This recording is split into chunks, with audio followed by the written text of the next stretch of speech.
শুধু জুলুমের বিরুদ্ধে, জালেমদের বিরুদ্ধে বলি নাই, নিজেও বলতে গিয়ে জুলুমের শিকার হয়েছি। ওদের আমলে, আপাদের আমলে আমি মাত্র 3 বার সুন্নত আদায় করেছি, জেলখানায় ছিলাম। মামলা বেশি খাই নাই, মামলা মাত্র 54টি।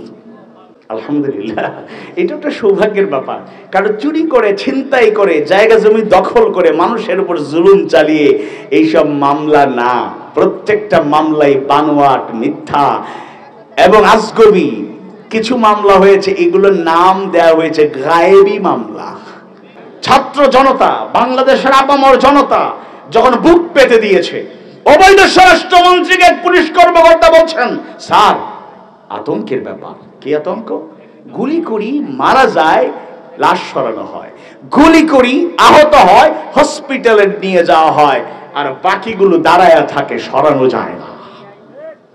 জাতি বুক পেতে দিয়েছিল, হিম্মত এবং সাহস নিয়ে ভূমিকা পালন করার কারণেই বিজয় দিয়েছেন কে?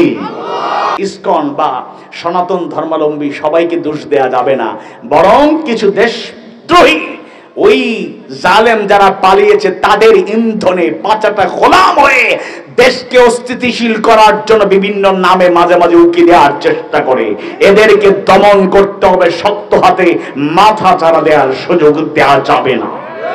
আমি আপনাদের কাছে জানতে চাই, আজকের মাহফিল করতে গিয়ে কি প্রশাসনের কোনো অনুমতি আনতে হয়েছে? থানায় দৌড়ঝাঁপ করতে হয়েছে?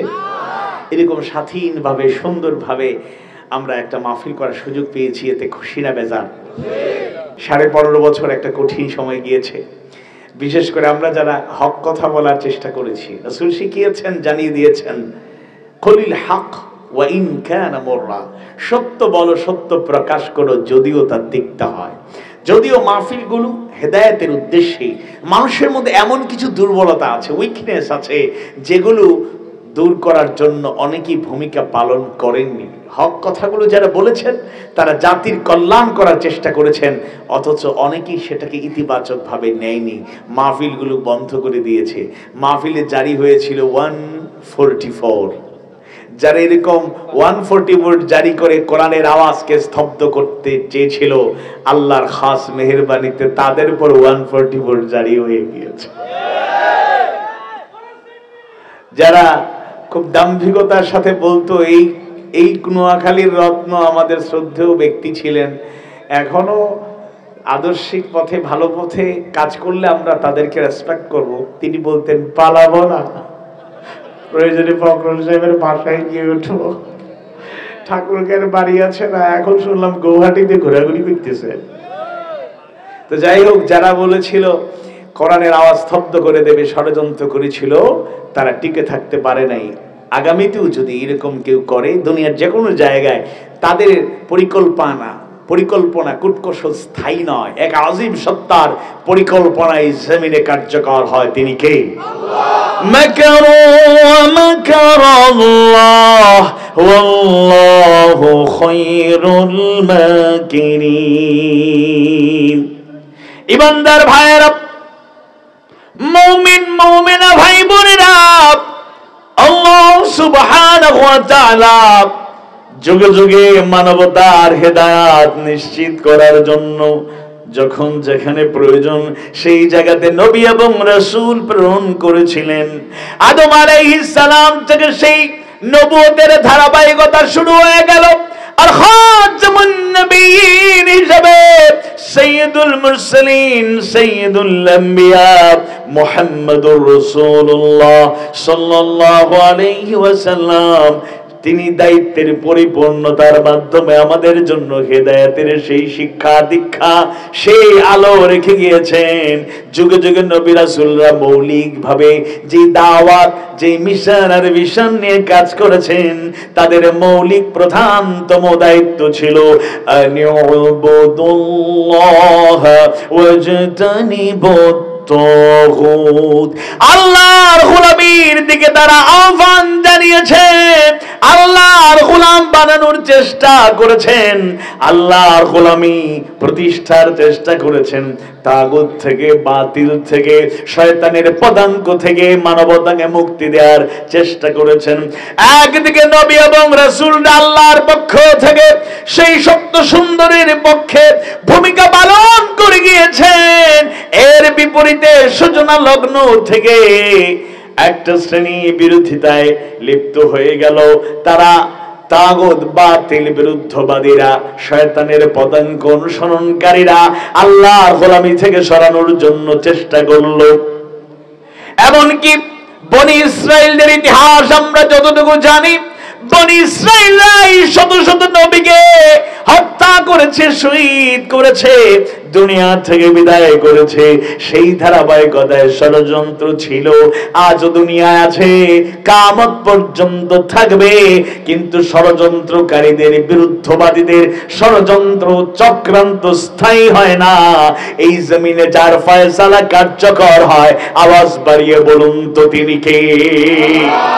ষড়যন্ত্র ছিল, চক্রান্ত ছিল, বিরোধিতা ছিল, বাধার পাহাড় রচনা করা হয়েছে, শহীদ করা হয়েছে, আঘাতপ্রাপ্ত করা হয়েছে, কূটকৌশল অব্যাহত ছিল, আজও আছে, আগামীতেও থাকবে।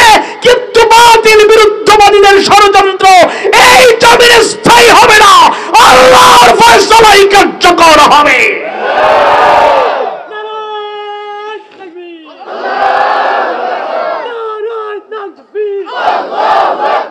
আল্লাহ কবুল করুন, বলুন আমিন। তবে কোরআনের আলো সরাসরি এমন এক জায়গায় জ্বালবার ব্যবস্থা করুন যেখান থেকে সিদ্ধান্ত হলে মুহূর্তেই গোটা দেশে ছড়িয়ে পড়বে, সেটা হলো পার্লামেন্ট, সংসদ। আল কোরআনের আলো সংসদে জ্বালতে হবে, সংসদে জ্বালতে হবে। কেউ পলিটিক্যাল সেন্স থেকে নিবেন না। আমরা তো 53 বছর বহু দেখলাম কয় দুর্নীতি মুক্ত বাংলাদেশ চাই, পরে দেখা যায় নিজেই দুর্নীতির মহারাজা। সন্ত্রাস মুক্ত দেশ করতে চাই, সমাজ করতে চাই, নিজেরাই সন্ত্রাসের গডফাদার। এজন্য আল্লাহওয়ালা, সৎ, স্বচ্ছ এরকম যোগ্য লোক যদি আমরা পাই, আমরা নীরব ব্যালট বিপ্লবের মাধ্যমে তাদেরকে নির্বাচিত করে কোরআনের আলো জ্বালবার ব্যবস্থা করে দেব ইনশাআল্লাহ। ইউরিদুনা লিইউতফিউ نور الله بأفواههم والله متم نوره ولو كره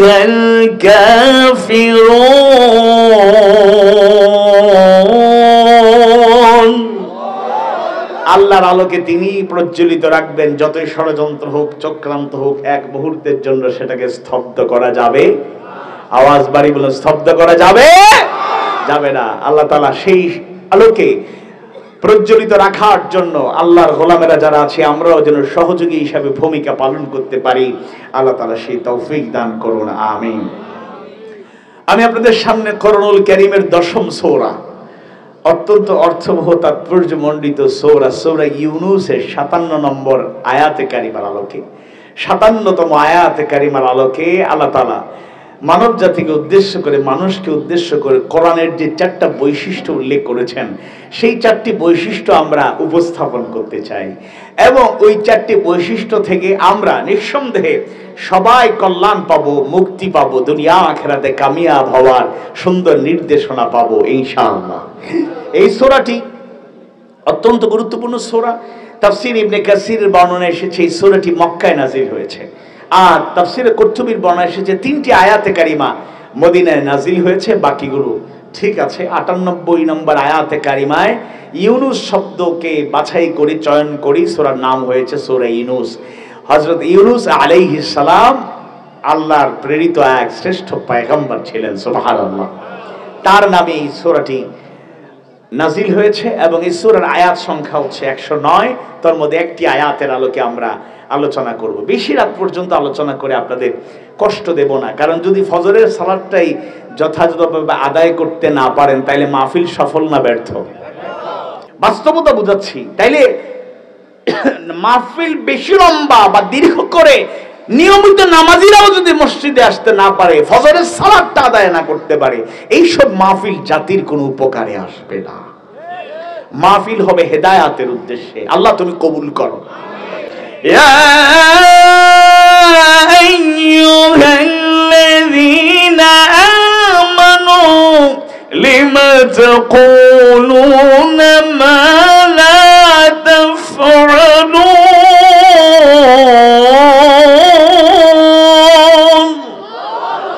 يا أيها الذين آمنوا হে ইমানদারগণ লিমা তাকুলুন কেন এমন কথা বলো মা লা তাফআলুন যা নিজে করো না আল্লাহ কথার কাজে আমাদের মিল দাও বলেন আমিন। আমিও ক্ষুদ্র মানুষ, আমারও উইকনেস দুর্বলতা আছে, চেষ্টা করেছি শুধু জুলুমের বিরুদ্ধে জালেমদের বিরুদ্ধে বলি নাই, নিজেও বলতে গিয়ে জুলুমের শিকার হয়েছি। ওদের আমলে আপাদের আমলে আমি মাত্র 3 বার সুন্নত আদায় করেছি, জেলখানায় ছিলাম আলহামদুলিল্লাহ। মামলা বেশি খাই নাই, 2-4টা মামলা খাই আমার কাছে দোয়া চাই, হুজুর দেলোয়ার ভাই যে যেভাবে বলে 2-3টা মামলা হয়ে গেছে একটু দোয়া করে দিয়েন তো, পুলিশ যাতে ধরতে না পারে, জেলের জন্য যাইতে না হয়। আমি যে আল্লাহ ভরসা ফি আমানিল্লাহ, দোয়া চলবে ইনশাআল্লাহ, কোনো সমস্যা নাই। কিন্তু যার কাছে দোয়া চাইছে যদি জানতো তার মামলা মাত্র 54টি, আলহামদুলিল্লাহ। এটা একটা সৌভাগ্যের ব্যাপার, কারণ চুরি করে, ছিনতাই করে, জায়গা জমি দখল করে, মানুষের উপর জুলুম চালিয়ে এইসব মামলা না। প্রত্যেকটা মামলাই বানোয়াট, মিথ্যা এবং আজগবি। কিছু মামলা হয়েছে, এগুলোর নাম দেওয়া হয়েছে গায়েবী মামলা। কি মামলা? আসলে কোনো ঘটনাই ঘটে নাই, মামলা হয়ে গিয়েছে, একেবারে সাজানো গুছানো। অমুক দলের এতজন লোকেরা মিছিল করলো, আমরা এসে বাধা দিলাম, আমাদের কিটপাটকে ছুড়লো, আমরা 5 জন আহত, 1 জন অল্পের জন্য নিহত হই নাই, হসপিটালে শুয়েছিলাম। কি আজগবি কথা! এমন ভাবে রোমাঞ্চকর গল্প, অ্যাডভেঞ্চার সাজানো হয়, লোকেরা বলবে মনে হয় আসলে যাহার রটে কিছু হইলেও ঘটে। কিন্তু আমাদের উপর দিয়ে যা গেছে আমরা নিজেই সাক্ষী। অনেক একাধিক মামলা, মার্ডার মামলা, জীবনে একটা থাপ্পড় কাউকে দিছি রেকর্ড নাই। অন্তত ছাত্রছাত্রী বা শিক্ষার্থীদের মাঝে মাঝে শাসন করছি, দেখেন আবার মিথ্যা কথা হয়ে যাবে। কিন্তু পলিটিক্যাল কারণে আমি অন্তত পক্ষে ব্যক্তিগতভাবে ছাত্র জীবন থেকে এখন পর্যন্ত কাউকে একেবারে টার্গেট করে, বিরুদ্ধবাদী কাউকে একটা থাপ্পড় দিছি, রেকর্ড নাই। আর আমাদেরকে তারা মামলা দিছে, তোমরা মার্ডার করছো। তাদের গুলিতে মারা গেছে, উল্টো আমাদের ভাই একজন মারা গেছে, আবার আমাদের উপরে মামলা। এরা নিজেরা আভ্যন্তরীণ কুন্দল করে গুলাগুলি করে মারা গেছে, নাউযুবিল্লাহ। যাই হোক, এই সব ষড়যন্ত্র করে সত্যের পথ থেকে হকপন্থীদেরকে সরানো যাবে? আওয়াজ বাড়ি বলে সরানো যাবে? যাবে না। আবার কথা যা বলছি সেই আলোকের জন্য বাস্তবতা আমরা দেখাতে পারি। আলহামদুলিল্লাহ, ছাত্র জনতা, বাংলাদেশের আপামর জনতা যখন বুক পেতে দিয়েছে, অবৈধ স্বরাষ্ট্রমন্ত্রীকে পুলিশ কর্মকর্তা বলছেন, স্যার আতঙ্কের ব্যাপার। কি আতঙ্ক? গুলি করি মারা যায়, লাশ সরানো হয়, গুলি করি আহত হয়, হসপিটালে নিয়ে যাওয়া হয়, আর বাকিগুলো দাঁড়ায়া থাকে, সরানো যায় না। জাতি বুক পেতে দিয়েছিল, হিম্মত এবং সাহস নিয়ে ভূমিকা পালন করার কারণেই বিজয় দিয়েছেন কে? নাসরুম মিনাল্লাহি ওয়া ফাতহুন করিব। আল্লাহ তাআলার পক্ষ থেকে সাহায্য এসেছে এবং তিনি সন্নিকটবর্তী বিজয় দিয়ে আমাদেরকে চেষ্টা করেছেন আমাদের সফলতা দেওয়ার। তবে স্বাধীনতা অর্জনের চেয়ে রক্ষা করা কঠিন। কিছু কিছু চ্যালেঞ্জ আমাদের সামনে আসছে। ওই ইসকনও বিবৃতি দিয়েছে, ওই পথভ্রষ্ট যাকে গ্রেফতার করা হয়েছে তার বিপক্ষে কথা বলেছে, এবং তারা বিবৃতি দিয়ে সাইফুল ইসলাম আলিফের হত্যাকাণ্ডের ব্যাপারে তারা দুঃখ প্রকাশ করেছে। এর থেকে বোঝা গিয়েছে ইসকন বা সনাতন ধর্মাবলম্বী সবাইকে দোষ দেয়া যাবে না, বরং কিছু দেশদ্রোহী ওই জালেম যারা পালিয়েছে তাদের ইন্ধনে পাঁচাটা গোলাম হয়ে দেশকে অস্থিতিশীল করার জন্য বিভিন্ন নামে মাঝে মাঝে উকি দেওয়ার চেষ্টা করে। এদেরকে দমন করতে হবে, শক্ত হাতে মাথা চাড়া দেওয়ার সুযোগ দেওয়া যাবে না। এবং হেদায়েত আর রহমত লিল মুমিনিন, মুমিনদের জন্য। সুবহানাল্লাহ। প্রথম দুইটার ক্ষেত্রে ইয়া আইয়ুহান নাস, মানুষকে সম্বোধন করা হয়েছে, আর এখানে মুমিনরা অন্তর্ভুক্ত, আপামর জনতা, সকল মানুষ অন্তর্ভুক্ত। আর শেষ দিকে এসে খাস ভাবে যারা মুমিন মুমিনা তাদের জন্য দুটি বৈশিষ্ট্যের কথা উল্লেখ করা হলো, ওয়া হুদাম ওয়া রাহমা। আর তাদের জন্য কি এসেছে? হেদায়েত, পথ নির্দেশনা, গাইডলাইন। ও রাহমা, কোন কোন মুফাসসিররা বলেছেন রাহমাত আয় নিয়ামত, নিয়ামত আল্লাহর পক্ষ থেকে, নিয়ামত আল্লাহর পক্ষ থেকে, রহমত করুণা। সুবহানাল্লাহ। তাইলে আমরা সরাসরি আলোচনায় যাব। প্রথম দুইটি পয়েন্টে একটু বিস্তারিত আলোচনা করব, বিশেষ করে দ্বিতীয় পয়েন্টে আমাদের অন্তরে যে রোগবালাইগুলো আছে। আমি তাফসীরে ইবনে কাসীর, তাফসিরে কুরতুবী, তাফসিরে ফাথুল কাদির থেকে শুরু করে উল্লেখযোগ্য অনেক তাফসির থেকে বাছাই করে আমাদের অন্তরে যে রোগগুলো আছে মুফাসসিরদের বর্ণনার আলোকে বাস্তবতার নিরিখে আমরা 13টি পয়েন্ট আপনাদের সামনে তুলে ধরবো ইনশাআল্লাহ। 13টি পয়েন্টের আবার সব পয়েন্টের ব্যাখ্যা করলে তো সময় লাগবে অনেক। কয়েকটি পয়েন্ট, 2-4টি পয়েন্ট গুরুত্বপূর্ণ, এগুলো একটু ব্যাখ্যা করবো, বাকিগুলো শুধু টু দা পয়েন্ট ইশারায় বলে যাব। এই পয়েন্টে বেশি আলোচনা করব। এরপরও প্রথম যে গুরুত্বপূর্ণ পয়েন্ট, আজকে যেহেতু মাহফিলের নাম কি ওয়াজ মাহফিল, মাহফিলের নাম কি ওয়াজ মাহফিল। ওয়াজ মানে কি? ওয়াজ অর্থ কি? দেখেন, ওয়াজ মাওয়াইজা অর্থ হলো উপদেশ। তাফসিরে ফাথুল কাদিরের বর্ণনা এসেছে উৎসাহ কিংবা ভীতি প্রদর্শনের মাধ্যমে পরিণাম সম্পর্কে সতর্ক করে দেওয়া। ওয়াজ মানে হলো উৎসাহ কিংবা ভীতি প্রদর্শনের মাধ্যমে পরিণাম সম্পর্কে সতর্ক করে দেওয়া। আমরা মাঝে মাঝে আল্লাহর পক্ষ থেকে ওয়াজ উপদেশ পাই, উৎসাহ পাই, আবার কখনো কখনো ভয় দেখানো হয়, জাহান্নামের ভয়, কবরের ভয়, আখিরাতের ভয়, মৃত্যুর ভয়, যেগুলো আমরা নিজেদের ঈমানটাকে তাজা করতে পারি। উদ্দেশ্য হলো পরিণাম সম্পর্কে সতর্ক করে দেওয়া। আবার তাফসীর ইবনে কাসীরের বর্ণনা এসেছে পার্থিব গাফলতির পর্দা ছিন্ন হয়ে আখিরাতের চিন্তা অন্তরে জাগ্রত করা। আমরা যেভাবে দুনিয়ার পিছনে ছুটছি, দুনিয়াতে যা কল্যাণকর সেটা আমরা গ্রহণ করব। আল্লাহ তাআলা নিজেই দোয়া শিক্ষা দিচ্ছেন, রব্বানা আতিনা ফিদ দুনিয়া হাসানা ওয়া ফিল আখিরাতি হাসানা ওয়া কিনা আযাবান নার। সবাই পড়ি আমিন। আল্লাহর কাছে আমরা দুনিয়াতেও হাসানা চাই, কল্যাণ চাই, আখিরাতেও কল্যাণ চাই, আর জাহান্নামের আগুন থেকে বাঁচতে চাই। আল্লাহ তুমি কবুল করো। আমি যারা আর্থিকভাবে আমাদের মতো আমার মতো অনেক দুর্বল আছেন, আমি তাদেরকে একটা প্রেসক্রিপশন দিয়ে যাই, একটা গাইডলাইন দিয়ে যাই। অনেক দোয়া আছে, অনেক আমল আছে, কিন্তু একটা দোয়া যেটা আমরা পারি, এই দোয়া করলাম, আল্লাহর শেখানো দোয়া, এই দোয়াটা সবসময় করবেন। অভাব অনটন, ঋণের বোঝা, বিভিন্ন ক্রাইসিসে আছেন, এই দোয়াটা বেশি বেশি করবেন। দেখবেন আর্থিক শুধু না, সামাজিক আরো বিভিন্ন দিক থেকে আপনি অনেক সময় পারিবারিক আরো বিভিন্ন কষ্টের মধ্যে পড়ে যাবেন। এই দোয়াটা বেশি বেশি করলে আমাদেরকে স্বস্তি, সৌন্দর্য, হাসানা যিনি দান করবেন তিনি কে? আল্লাহ। তাহলে ওয়াজ হলো এমন যেটা দুনিয়ার চাইতে আখিরাতের চিন্তাটাকে আরেকটু জাগ্রত করে এবং যাবতীয় অন্যায় অশ্লীলতা থেকে বিরত থাকার একটা আহ্বান জানায়। সুবহানাল্লাহ। তাহলে কোরআন হলো মাউইযাতুম মির রাব্বিকুম, আল্লাহর পক্ষ থেকে, রবের পক্ষ থেকে তোমাদের জন্য মাউইযা, ওয়াজ, উপদেশ। ঈমানদার ভাইয়েরা, মুমিন মুমিনা ভাই বোনেরা, এখানে মাদ্রাসার উদ্যোগে মুহাম্মাদিয়া, নূরিয়া, হাফিজিয়া ও ইয়াতীমখানা মাদ্রাসা কর্তৃক আয়োজিত মাহফিল। আমরা সন্তানদেরকে কেন মাদ্রাসায় দিলাম, কেন হাফেজ কোরআন বানাতে চাই? আজকেও 4 জন তালেবে ইলম যারা পাগড়ি গ্রহণ করবে, হিফজ সম্পন্ন করেছে, এই যে হাফেজ কোরআন, আলেমে দ্বীন, মুফাসসির কোরআন, মুহাদ্দিস, মুফতি, মুআল্লিম, ইমাম, খতিব, আদর্শ নাগরিক, আদর্শ মানুষ কেন হওয়া প্রয়োজন?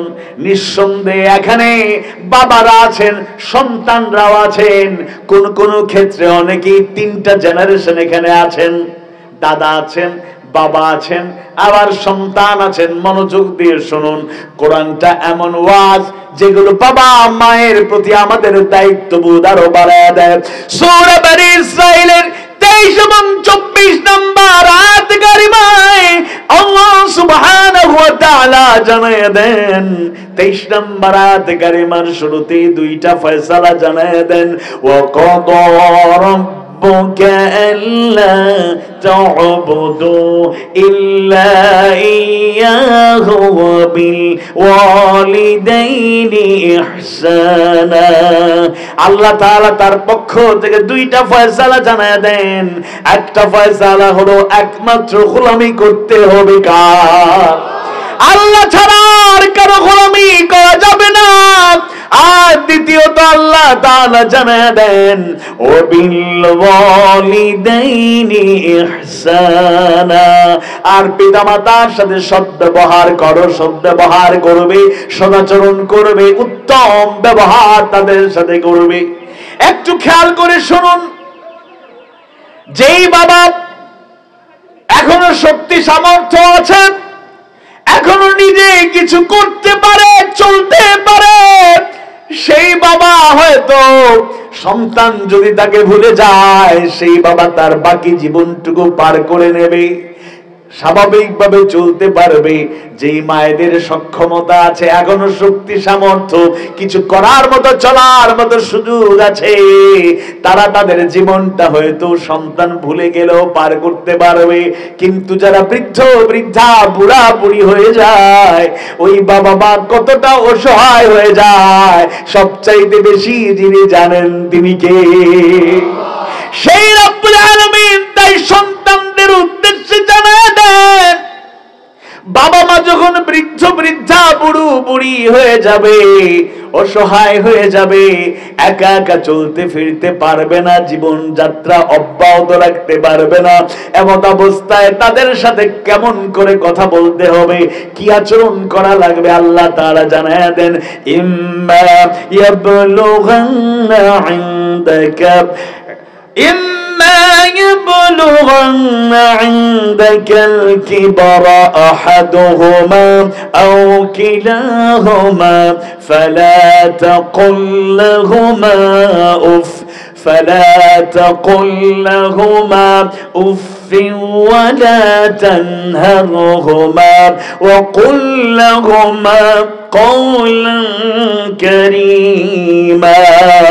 23 নম্বর আয়াতে কারিমা আল্লাহ তাআলা জানায় দেন, পিতামাতা বৃদ্ধ বৃদ্ধা উভয়জন কিংবা একজন যখন বৃদ্ধ বয়সে উপনীত হয়ে যাবে, বাস্তবতা এবং প্র্যাকটিক্যাল কথা বলি, সব বাবা মার অবস্থা একরকম হয় না, কিন্তু অনেক বাবা অনেক মায়েদের অবস্থা আমরা দেখি বয়স বাড়ার সাথে সাথে তাদের আচার ব্যবহার কথাবার্তা একেবারে শিশুদের মতো হয়ে যায়।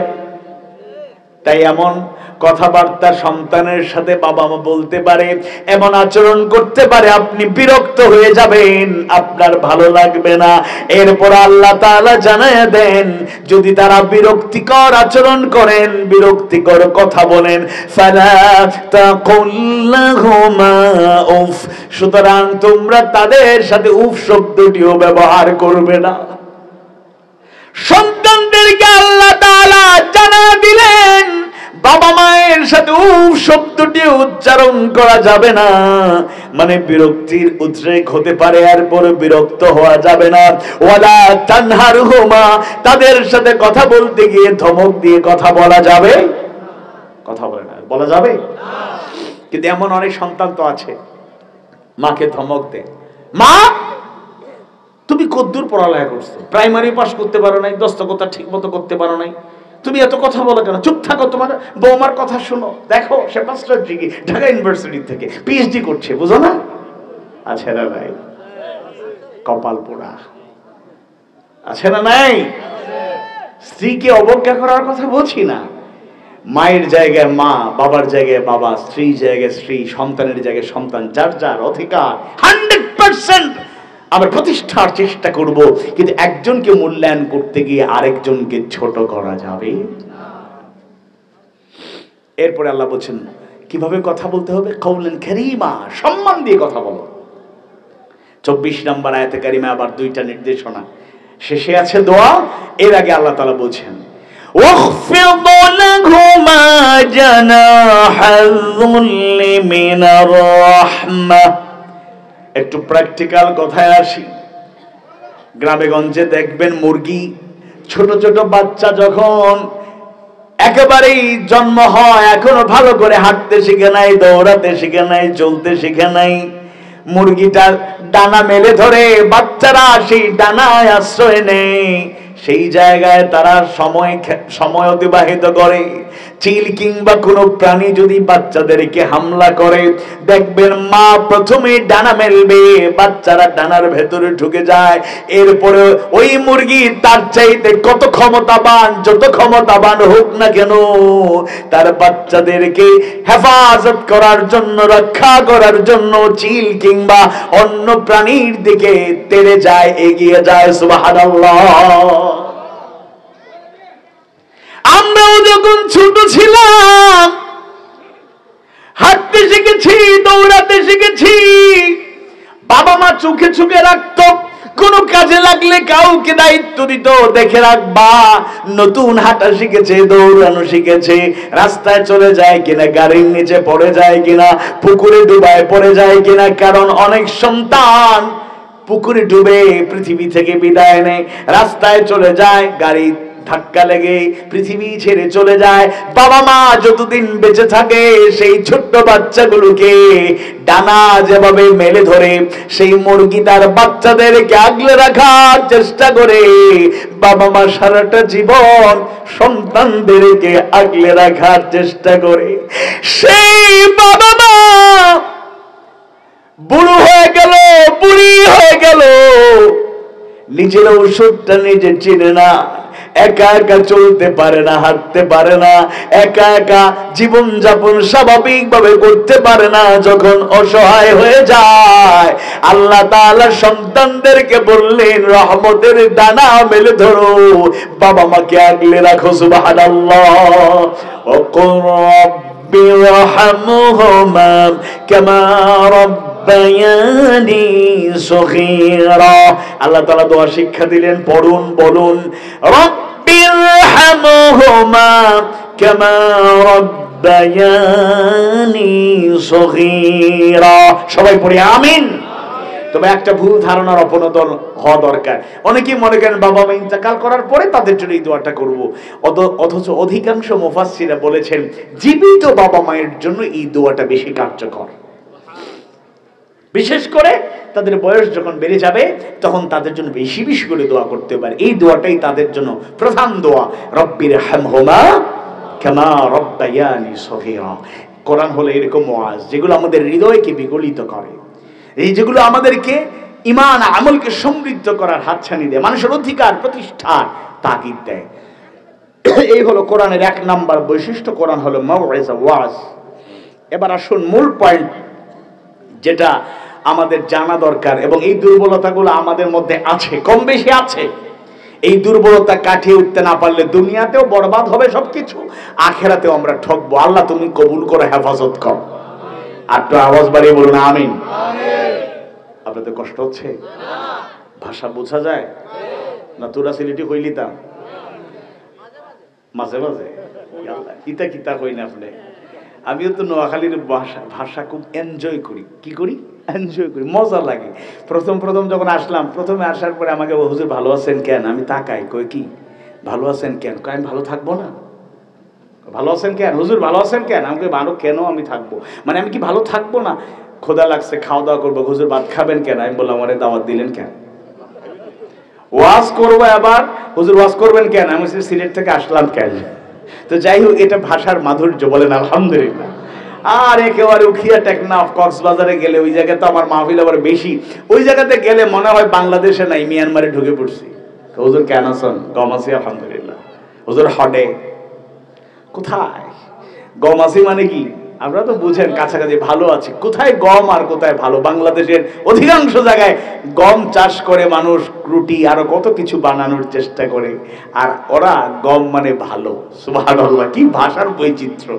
সিলেটের ভাষাও কঠিন, চট্টগ্রামের ভাষা 1 নম্বর কঠিন ভাষা, 2 নম্বর হলো সিলেটের কঠিন ভাষা। এরপরে বাকি যে ভাষাগুলো আছে, অনেক ভাষা কঠিন আছে, আবার অনেকটা বোঝা যায়। নোয়াখালীর ভাষা এখন মানুষের কাছে এটা একটা জাতীয় ভাষার মতো স্বীকৃতি পেয়েছে। মোটামুটি মানুষ এটাকে খুব মজার ভাষা হিসেবে গ্রহণ করে। চাপাই নবাবগঞ্জ দিকে গেলে কি করছো গো? ওয়াজ শুনছো গো? ভাত খেয়েছো গো? এরা কি ডেকে ডেকে মায়া বাড়ানোর চেষ্টা করে। মায়া গো, ভাত খেয়েছো গো? ওয়াজ শুনছো গো? কেমন লাগছে গো? কেমন লাগছে? ওয়াজটা তো আমার ওয়াজ না, ওয়াজটা মূলত খা। আজকে যে আলোচনা করছি আল্লাহর ওয়াজ, মানে আল্লাহর আয়াতগুলো, এগুলো যদি ভালো করে আমরা আঁকড়ে ধরতে পারি দুনিয়া সফল হয়ে যাবে, কোন সন্দেহ নাই। وَإِذَا تُلِيَتْ عَلَيْهِمْ آيَاتُهُ زَادَتْهُمْ إِيمَانًا। মুমিন যদি হই তাহলে তেলাওয়াত শুনলে, তেলাওয়াত করলে ঈমান বাড়ে না কমে? বাড়ে না কমে? এবার যে পয়েন্টগুলো আলোচনা করব, আপনার আমার উপর দিয়ে কিছু স্রোত, কিছু ঢেউ, কিছু আঘাত, কিছু কষ্ট বয়ে যেতে পারে। শুধু অমুক তুমুকের সমালোচনা করলে ভালো লাগে, নিজের সমালোচনা করবেন। এটার নাম হলো আত্মসমালোচনা। এমন কোন দিন যেন না যায় একবার হলে আপনি নিজের সমালোচনা করেন নাই। আরেকজনের সামনে দরকার নাই সব দুর্বলতা প্রকাশ করার, সব কথা যাকে অকপটে বলা যায় তিনি কে? কারণ আপনি বললেও তিনি জানেন, না বললেও জানেন, তার কাছে সব শেয়ার করা যায়। মানুষকে বেশি আন্তরিক ভেবে কথা বলবেন, এরা চান্স পাইলেই আপনাকে এরা লজ্জা দেবে, লজ্জা দেবে। আপনি একজনকে অভাবের কথা শুনাইছেন, এবার আরেকজন বাজারে বসে খবর রাখো, আব্দুল করিমের খবর রাখো, অবস্থা খুব খারাপ, পরিবার খুব দুর্দশার মধ্যে আছে, আল্লাহ কি যে হবে। আরেকজন অভাব পড়লে আমার অভাব থাকতে পারে, কিন্তু আত্মমর্যাদা, আমার পার্সোনালিটি আছে, আমি অভাবে থাকতে পারি, খেয়ে না খেয়ে জীবন পার করতে পারি, কিন্তু আমার আত্মমর্যাদাকে বিসর্জন কেউ দিতে চায় না। কেউ বিপদে বললে সবার আগে হাত পাততে লজ্জা বোধ করে না, ভিক্ষাবৃত্তি করে। কিন্তু অনেকে আছে না খেয়ে থাকবে, কষ্ট করে জীবন পার করবে, জীবনে মুখ খুলে কাউকে বলে না। এরকম বান্দারা আছে না? তারা বলে, মানুষকে বলে না, বলে কাকে? আল্লাহকে বলার কারণে আল্লাহ তো ডাইরেক্ট পাঠাবেন না, কোনো ব্যক্তি দিয়ে, মানুষ দিয়ে উসিলা করে পাঠাবেন।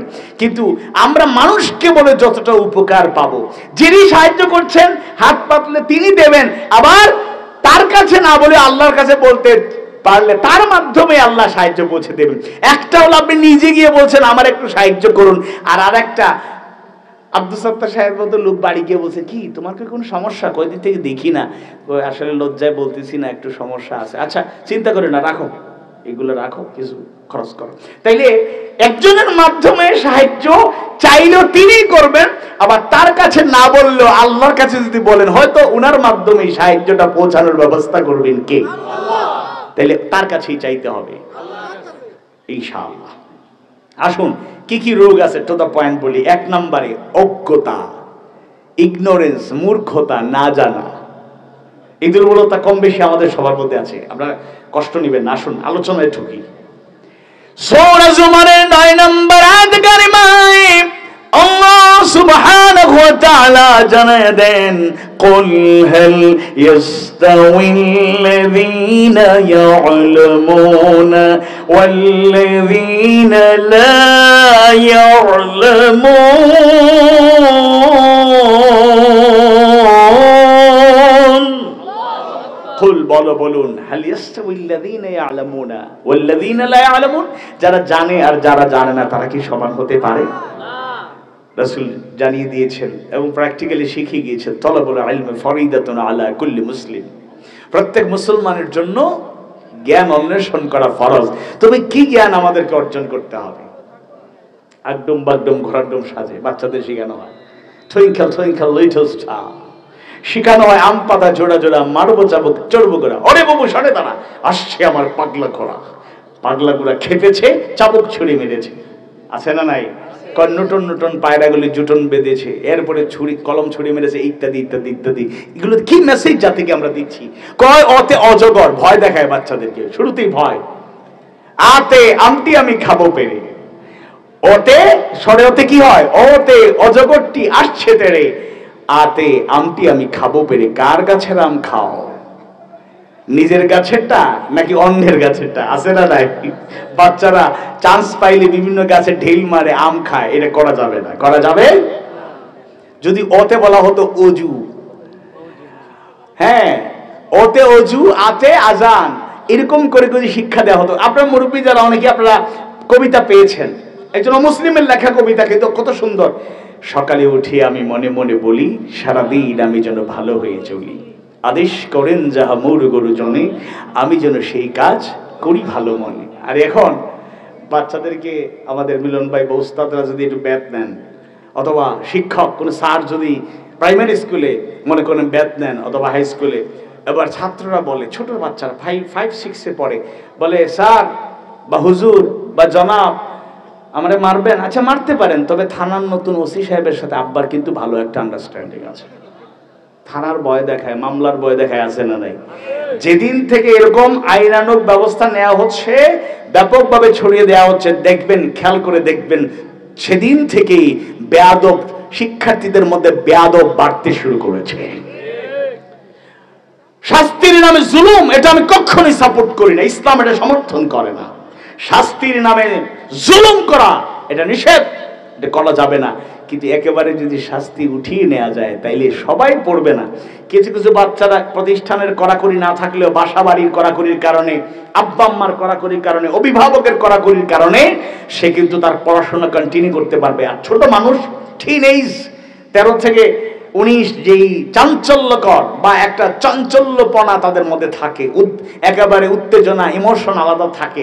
এই সন্তানদেরকে যদি ঠিকঠাক মতো গাইডলাইন দেয়া না যায়, কিছু কিছু ক্ষেত্রে কড়াকড়ি যদি না করা যায়, তাহলে সে কখনোই আদর্শ মানুষ হতে পারবে। রাসূলের নির্দেশগুলো শুধু সুন্নত আমল না, এটা একটা সায়েন্টিফিক থিওরি, বাস্তব এবং লজিক্যাল ম্যাটার। যেমন আল্লাহ রাসূল বলেছে 7 বছর বয়স হলে বাচ্চাদেরকে নামাজের কি করো, উৎসাহ দাও, তাগিদ দাও। 10 বছর হলে নামাজ ছেড়ে দিলে প্রয়োজনে শাস্তি দাও। সুবহানাল্লাহ। শাস্তি মানে মাইরা শেষ করে দেবেন না। তাহলে কি শিক্ষা আল্লাহ তাআলা বলছেন? কি শিক্ষা? এর মানে এটা নয় এখন শুধু সবাই মাদ্রাসায় পড়বো, সবাইকে হাফেজে কোরআন, সবাইকে আলেমে দ্বীন, সবাইকে মুফাসসির, সবাইকে মুহাদ্দিস, সবাইকে মুফতি, সবাইকে ইমাম, সবাইকে খতিব, সবাইকে মুআল্লিম হয়ে যেতে হবে, এটা জরুরি না। আলেমদের দরকার, মুফাসসির দরকার, ওয়াইজ দরকার, বক্তা দরকার, ইমাম দরকার, খতিব দরকার, মুআল্লিম দরকার, ডাক্তারও দরকার, সব সেক্টরের লোক দরকার। এমনকি আমি বলি মহিলা ডাক্তার দরকার। এখন বলবেন মাদ্রাসার মাহফিলে এটা কিসের বিজ্ঞাপন? ডাক্তারদের সাথে আপনার ভালো সম্পর্ক, এটা কি এখানে বলতে হবে? না, বাস্তবতা বোঝার জন্য বলি। একটু খেয়াল করে শুনুন, পর্দা ফরজ, এটা নফল কোনো দায়িত্ব নয়। আপনার আম্মা যদি অসুস্থ হন, ডাক্তারের কাছে নিয়ে যাবেন। মহিলা ডাক্তার যদি পাওয়া না যায়, তাহলে চিকিৎসার ক্ষেত্রে আপনাকে পর্দা লঙ্ঘন করতে হবে। আপনার বোন অসুস্থ, ডাক্তারের কাছে নিয়ে যাবেন, পর্যাপ্ত মহিলা ডাক্তার নাই, পর্দার লঙ্ঘন হবে। আপনার প্রাপ্তবয়স্কা মেয়ে অসুস্থ হয়ে গেল, তাকে নিয়ে আপনি ডাক্তারের কাছে গেলেন, পর্যাপ্ত মহিলা ডাক্তার নাই, নার্স নাই, তাহলে সেখানে পর্দার লঙ্ঘন একেবারেই নিশ্চিত।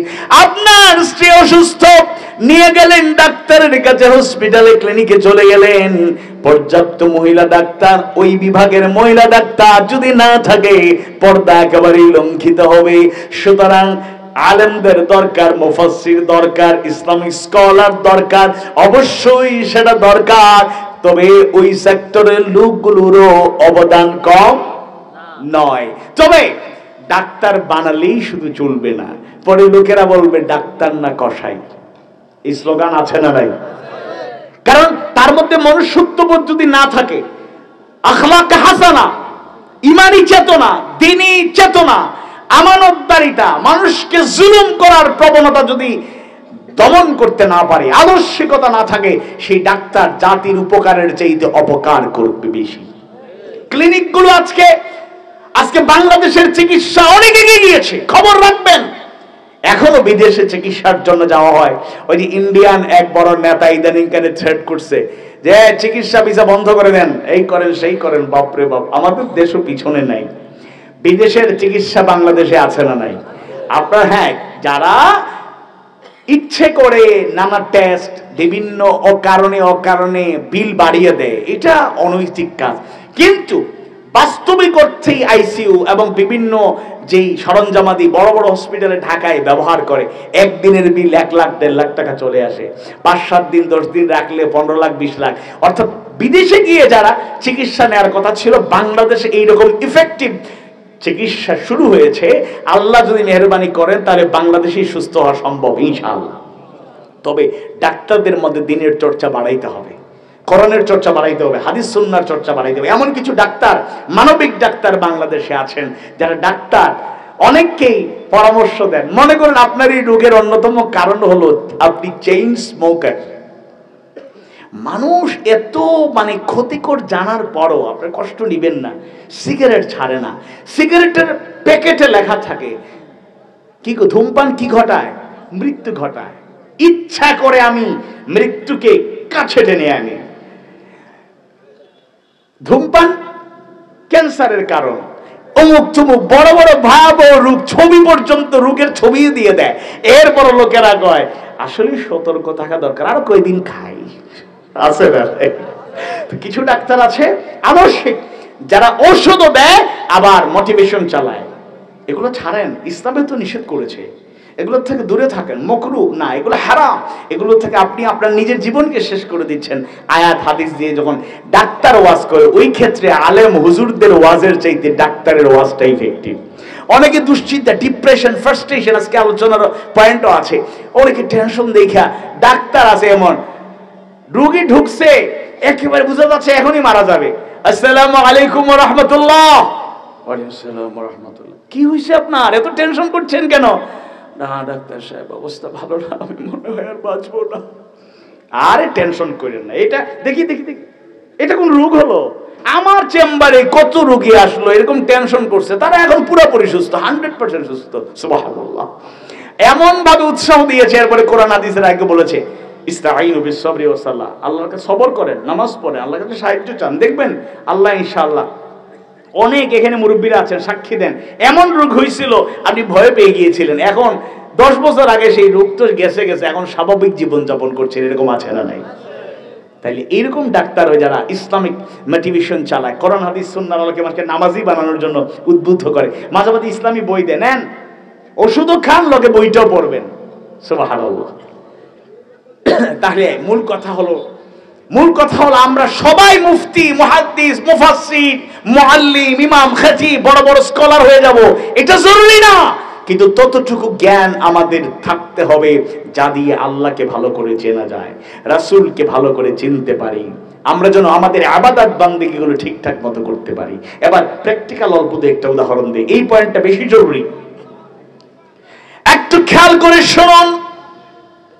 এরকম লোক আছেন যারা 40, 45, কম বেশি 50 বছর থেকে নামাজ আদায় করছি, আল্লাহ না করুক, আল্লাহ না করুক, আল্লাহ না করুক। এমনও হতে পারে এত বছরের সাধনা আপনার নামাজ আল্লাহর কাছে কবুল হচ্ছে না। এর অন্যতম কারণ হলো নামাজ যেভাবে আদায় করার কথা সেভাবে আদায় করতে পারছি না। সল্লু কামা রাআইতুমুনি উসাল্লি, আল্লাহ রাসূলের সালাত আদায় করে সেভাবে যেভাবে সালাত আদায় করতে দেখো। নামাজের ফজিলত আল্লাহ তাআলা সূরা আনকাবুতের 45 নম্বর আয়াতে কারিমায় জানায়া দেন, ইন্নাস সালাতা তানহা আনিল ফাহশাই ওয়াল মুনকার। নিশ্চয়ই সালাত মানুষকে মন্দ এবং অশ্লীল কাজ থেকে বিরত রাখে।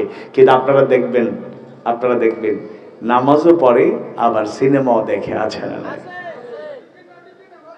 নামাজ পড়ে সুদের কারবার ছাড়তে পারে না, নামাজ পড়ে অন্যায় বিচার করে, ফজরের নামাজ আউয়াল ওয়াক্তে আদায় করে ক্ষেত খামারে চলে গিয়েছে, ডানে বামে তাকায় কেউ নাই, এবার চান্স পাইলে আইল ঠেলাঠেলি করে। এরকম লোক অন্তত নোয়াখালীতে নাই।